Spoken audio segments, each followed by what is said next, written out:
A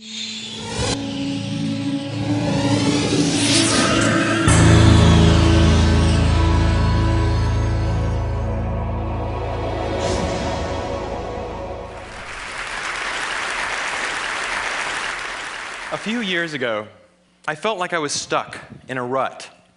So I decided to follow in the footsteps of the great American philosopher, Morgan Spurlock, and try something new for 30 days. The idea is actually pretty simple. Think about something you've always wanted to add to your life and try it for the next 30 days. It turns out 30 days is just about the right amount of time to add a new habit or subtract a habit, like watching the news, from your life. There's a few things that I learned while doing these 30-day challenges.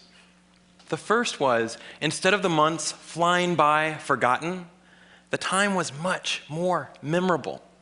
This was part of a challenge I did to take a picture every day for a month, and I remember exactly where I was and what I was doing that day. I also noticed that as I started to do more and harder 30-day challenges, my self-confidence grew. I went from desk-dwelling computer nerd to the kind of guy who bikes to work for fun. Even last year, I ended up hiking up Mount Kilimanjaro, the highest mountain in Africa.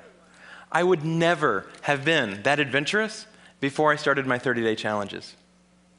I also figured out that if you really want something badly enough, you can do anything for 30 days. Have you ever wanted to write a novel?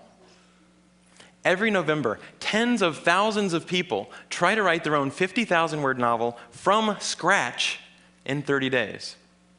It turns out, all you have to do is write 1,667 words a day for a month. So I did. By the way, the secret is not to go to sleep until you've written your words for the day. You might be sleep deprived, but you'll finish your novel. Now, is my book the next great American novel? No, I wrote it in a month. It's awful. But for the rest of my life, if I meet John Hodgman at a TED party, I don't have to say, I'm a computer scientist. No. If I want to, I can say, I'm a novelist. So here's one last thing I'd like to mention. I learned that when I made small, sustainable changes, things I could keep doing, they were more likely to stick. There's nothing wrong with big, crazy challenges. In fact, they're a ton of fun, but they're less likely to stick. When I gave up sugar for 30 days, day 31 looked like this. So here's my question to you.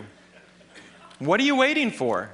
I guarantee you the next 30 days are going to pass whether you like it or not. So why not think about something you have always wanted to try and give it a shot for the next 30 days? Thanks.